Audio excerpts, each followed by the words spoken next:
sem dúvida, contar com o apoio de vocês e em todos os momentos de generosidade, todos os momentos de oferta. Você que é fiel dizimista, né? Você que é fiel ofertante, porque dízimo fala de fidelidade. Então, observe muito bem, dízimo fala de fidelidade. Existem muitos debates acerca do dízimo ser da igreja do Antigo Testamento, do Novo Testamento. Olha, eu só quero dizer uma coisa para você: dízimos faz parte do período da graça, e ele, por incrível que pareça, ele não é uma obrigação, ele é um voluntariado que se torna mais importante do que quando era obrigado no Antigo Testamento.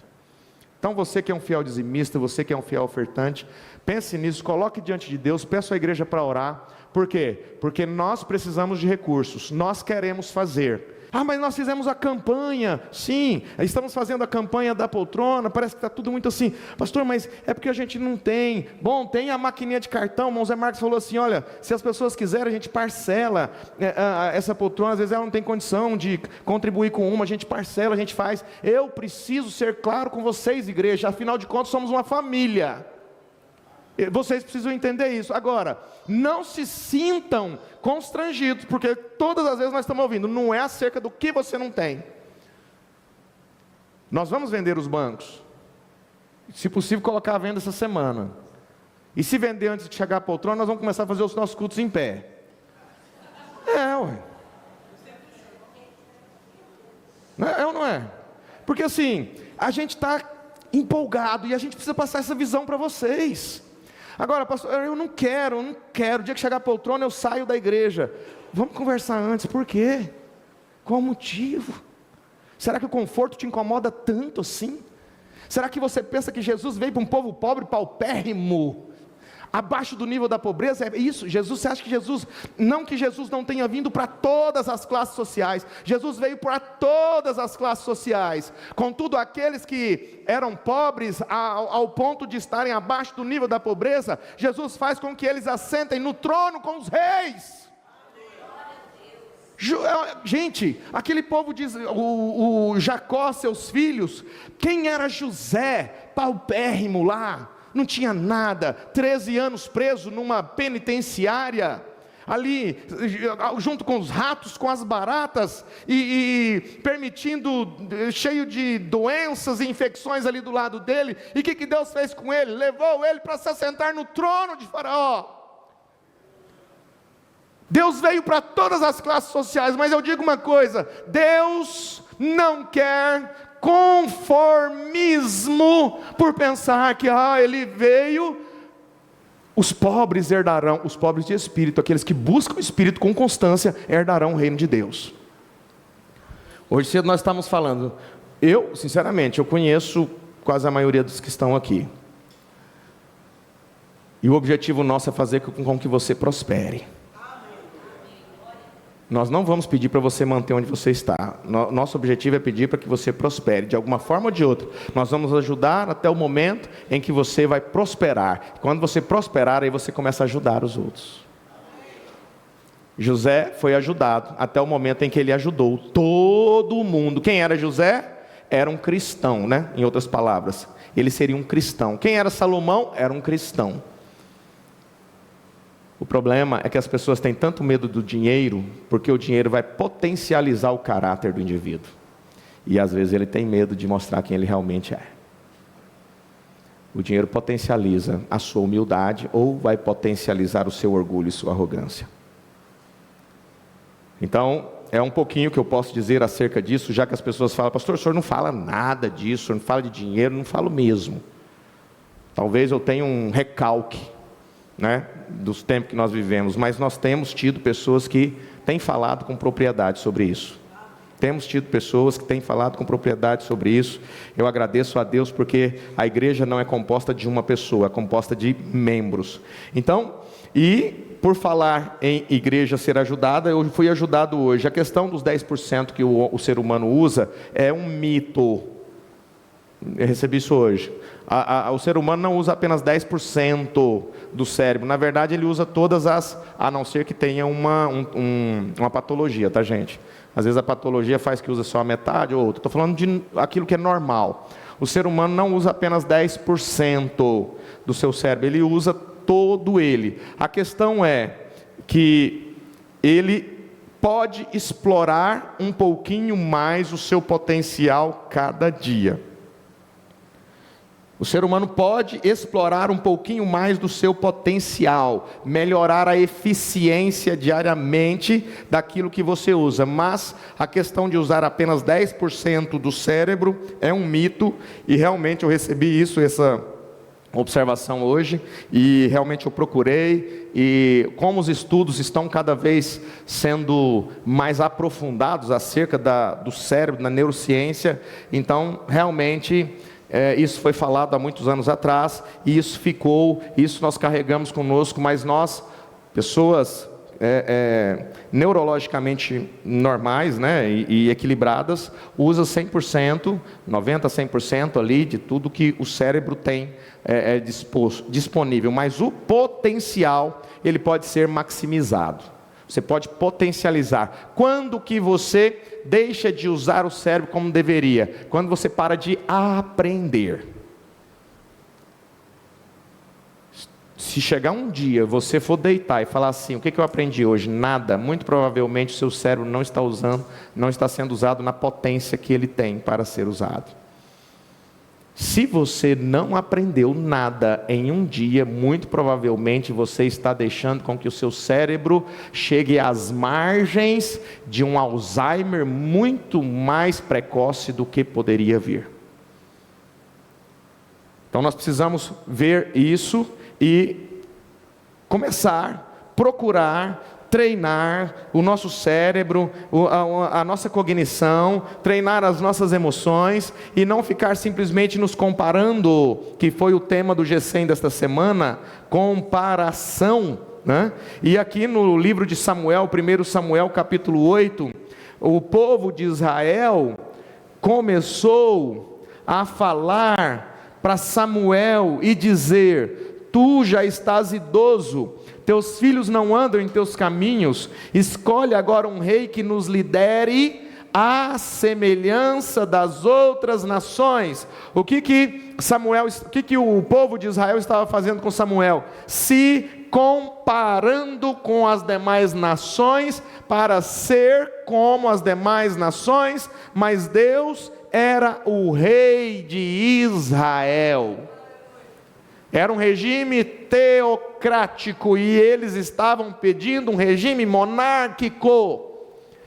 E Deus tinha um homem que o representava, que era um sacerdote, que era um rei, que era um juiz, que era um profeta, que trabalhava para Deus ali diante do povo de Israel. Mas o povo de Israel começou a se comparar com as demais nações e pediram um rei. E no capítulo 11, Samuel diz assim, capítulo 11 ou 12 de Samuel: atendi tudo o que vocês me pediram e estabeleci um rei para vocês. Agora vocês têm um rei que os governará. E ele começa a passar para Israel como seria aquela monarquia, até que no verso 19 de Samuel, 1 Samuel capítulo 12, o povo pede para que Samuel ore ao Senhor em favor dos seus servos, para que não morramos, pois a todos os nossos pecados acrescentamos o mal de pedir um rei. Eles reconheceram que haviam se comparado com as demais nações e que, portanto, eles haviam errado, e de todos os pecados eles haviam acrescentado este grande mal, que era ter pedido um rei para quem já tinha um rei que atendia todos os seus anseios, desejos e necessidades. Nós estamos mais uma vez num dia de ceia do Senhor. Nós temos que entender que tanto no Evangelho de Mateus, capítulo 26, Marcos capítulo 14, Lucas capítulo 22, João capítulo 13, todos os evangelhos falam deste momento em que Jesus se reúne com seus discípulos na última Páscoa para cear com os discípulos.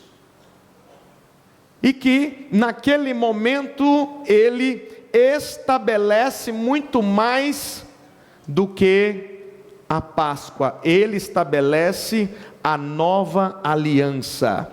E em Lucas capítulo 22, verso 14, ele disse: desejei ansiosamente comer esta Páscoa com vocês, antes de sofrer, pois eu lhes digo, não comerei dela novamente, até que se cumpra no reino de Deus. Eu tenho liberdade de interpretação deste texto,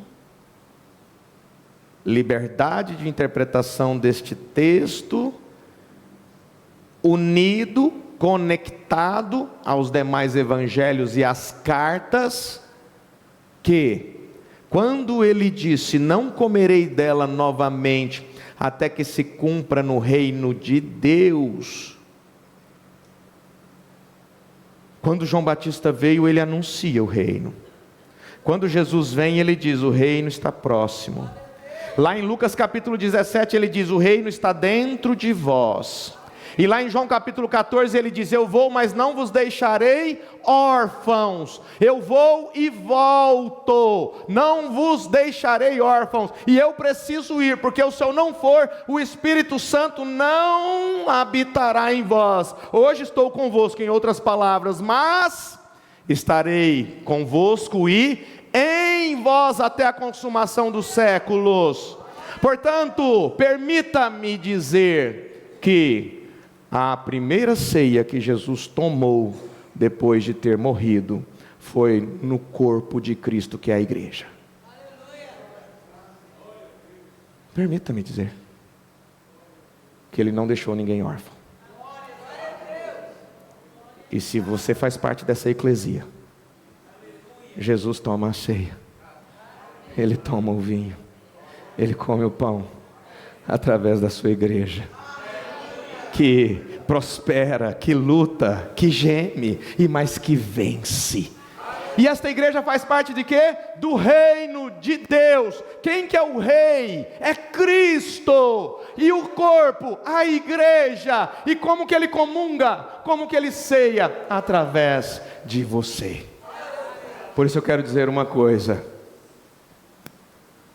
Se você está se comparando com o mundo ao ponto de dizer desnecessário tomar a ceia, muito provavelmente, se Jesus Cristo dependesse de você para ser a igreja do Deus vivo aqui na terra, Ele já teria tido seu plano frustrado.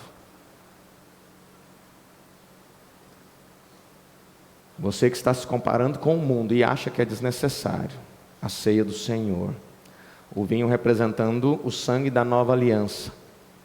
E quando eu falo de nova aliança, eu estou dizendo que um dia Deus fez aliança com o povo de Israel. E esta aliança não podia ter sido feita sem sangue. Só que 1 Coríntios capítulo 5, verso 7 a seguir, Paulo fala assim que o nosso cordeiro pascual, ou pascal, o nosso cordeiro pascal é quem? É quem? Jesus Cristo. Hoje nós não estamos simplesmente celebrando uma Páscoa judaica. Hoje nós estamos celebrando a ceia do Senhor, pela qual Ele disse, todas as vezes, isso já foi dito aqui, todas as vezes que tomarem do cálice, comerem o pão, façam-o em memória de mim. Jesus foi, não foi? Ele enviou o Espírito Santo, não enviou? Ele não fica enviando o Espírito Santo todo suposto Pentecostes. Pentecostes aconteceu, a data específica do Pentecostes foi a data marcada quando ele desceu ali no cenáculo. E quando ele desce ali no cenáculo, Jesus cumpre o que ele havia dito: vou, mas volto. Vou e não vos deixareis órfãos, porque estarei convosco e muito mais em vós até a consumação dos séculos. Então ele não descumpriu o que ele havia dito, ele está cumprindo diariamente. E nós também precisamos manter a nossa palavra. Afinal de contas, todos os textos, quando Jesus recebe o cálice da graça e diz: tomem isto e partilhem uns com os outros, pois eu lhes digo, não beberei outra vez do fruto da videira até que venha o reino de Deus. Gente, quem está esperando o reino de Deus, muito provavelmente vai perder o trem, porque o reino de Deus já está entre vós. E aonde Jesus partilha e compartilha do pão e do vinho é entre vós. E eu não estou dizendo apenas aqui nesse recinto, mas onde você estiver e você simbolicamente quiser ter a sua ceia. Se você não tem condição de ir a uma igreja, tomar a ceia do Senhor, independente de quantas vezes por ano, por mês ou por dia, e nós temos provas irrefutáveis que os discípulos tomavam a ceia, partiam o pão, muitas vezes semanalmente. Paulo, no primeiro dia da semana, reuniu-se para partir o pão, cear com os demais discípulos, apóstolos, irmãos. Então temos provas de que depois da Páscoa que Jesus toma com seus discípulos, os discípulos entenderam o recado, e que a nova aliança dizia a respeito daquele sangue derramado na cruz, do corpo moído e machucado, e que portanto quando Jesus diz: quem não comer da minha carne, não beber do meu sangue, não tem parte comigo, e não venha me dizer que beber do meu sangue é ler a palavra. A gente precisa falar daquilo que a Bíblia diz. Quem não comer da minha carne e não beber do meu sangue, não tem parte comigo. Eu sou o pão da vida que desceu do céu. Você não vai pegar esse pão e pensar: eu não vou nem morder, porque é o corpo de Cristo transubstanciado. Não é. A oração que a gente faz não é para levar o pão se tornar o corpo, mas é representando o corpo de Cristo. O vinho, ele não se torna o sangue de Jesus. Nós não nos tornamos canibais e começamos a comer corpo, carne, beber sangue. Mas Jesus disse: quem não comer da minha carne, não beber do meu sangue. E muito próximo daquilo que ele disse, ele ceia com os discípulos, e nos 4 evangelhos é dito que ele pede para que eles façam, e tomando o pão, dado graças, partiu e deu aos discípulos, e diz: este é o meu corpo que é dado em favor de vocês, façam isto em memória de mim. Façam isto. Então, por que dizer que aquilo foi uma Páscoa e que aquilo não era necessário ser feito mais, já que o livro dos Atos dos Apóstolos é a vida da igreja após a morte de Cristo, e as provas em Atos capítulo 2, Atos capítulo 20 e em outros textos bíblicos mostram os discípulos ceando, partindo o pão, e o tempo em que isso, o intervalo de tempo, isso a Bíblia não fala. A gente faz uma vez por mês, a gente dá graças a Deus quando a gente chega aqui, primeiro dia da semana,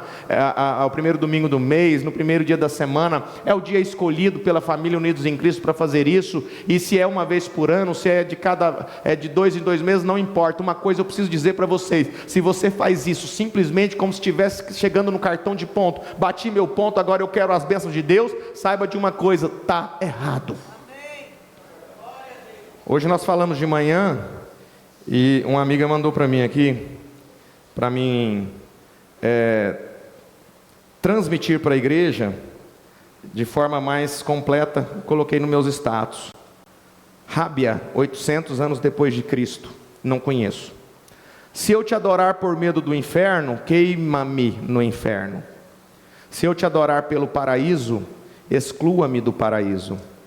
Mas se eu te adorar pelo que tu és, não escondas de mim a tua face. Nós não estamos aqui na ceia simplesmente porque a gente está com medo do inferno.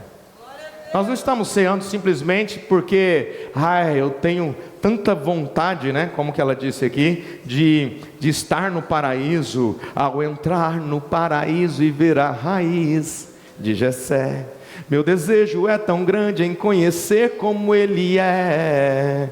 Sinto Ele bem presente quando sua história leio, mas agora já estou vendo com os meus olhos da fé. Olha, gente, nós temos que tomar muito cuidado com aquilo que a gente canta. Por quê? Porque a gente está muito interessado em ver a raiz de Jessé, em ver Davi, em ver José, mas nós estamos olhando para aqueles que são Cristo aqui na terra, que estão assentados ao nosso lado nos bancos, e estamos desvalorizando.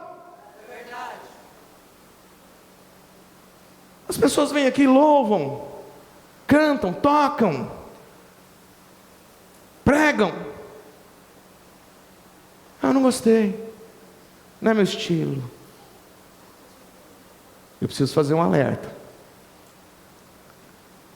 Vai chegar um momento que você vai estar desprezando tanto o que Deus está fazendo, que muito provavelmente, conforme Paulo fala em Romanos capítulo 1, quando Deus entregar você para os seus próprios desejos, o desejo do homem é mau desde a sua meninice. Quando Deus entregar você aos seus próprios desejos, aí você pode reclamar, murmurar o que for.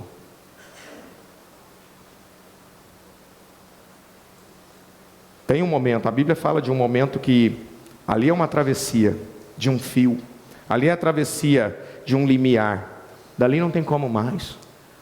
A Bíblia fala de um homem, Esaú, que tentou buscar, clamando por arrependimento e não conseguiu. Nós temos que entender que essa ceia do Senhor é o símbolo da nova aliança, e ela é feita, acontece através do corpo de Cristo, que é a igreja. E nós estamos hoje aqui celebrando então, mais uma vez, a renovação da nova aliança. Aleluia. Sabe o que significa isso? A lei foi cravada na cruz quando Jesus foi morto nela.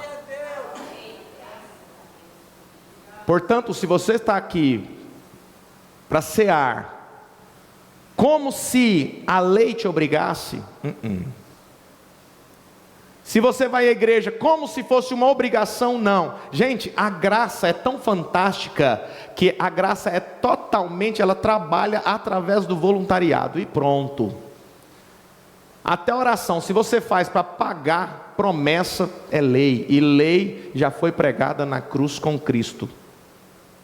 E eu não estou falando da decência, da moralidade, daquilo que é certo e errado, instituído pelo Criador. Eu estou dizendo das leis cerimoniais, lavar a mão 12 vezes, lavar a mão 2 vezes antes de comer, e ritos e rituais que os judeus continuaram, mesmo depois da vinda do Messias, e hoje, ali no Muro das Lamentações, clamando para que o Messias venha, 2000 anos, e não reconheceram que o Messias veio, e muito melhor, ele já foi e enviou o seu Espírito Santo.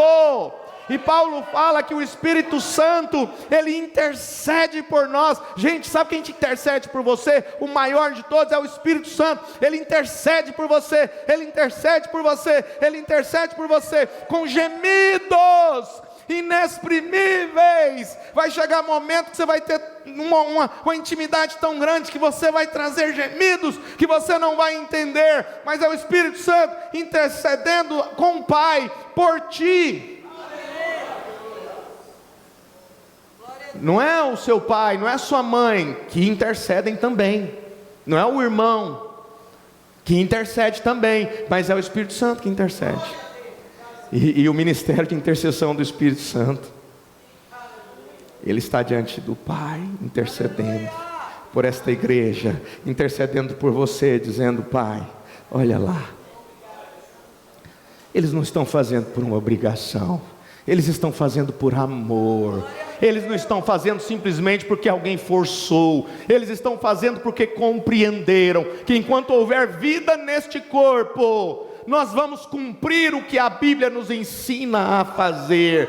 Pois Paulo disse: eu recebi do Senhor. Vamos dizer comigo: eu recebi do Senhor o que também vos ensinei, o que também lhes entreguei. Que o Senhor Jesus, na noite em que foi traído, tomou o pão, e tendo dado graças, partiu e disse: isto é o meu corpo, que é dado em favor de vocês, façam isto em memória de mim. Da mesma forma, depois da ceia, tomou o cálice e disse: este cálice é a nova aliança no meu sangue. Façam isso sempre que o beberem em memória de mim. Façam isso sempre que o beberem em memória de mim. Falem comigo. Façam isso sempre que o beberem em memória de mim. Façam isso sempre que o beberem em memória de mim. Ele não está falando, faça isso todo domingo, faça isso toda semana, faça isso todo mês, faça isso de 2 em 2 meses. Sempre que o fizerem, faça com respeito, faça entendendo o que está sendo feito.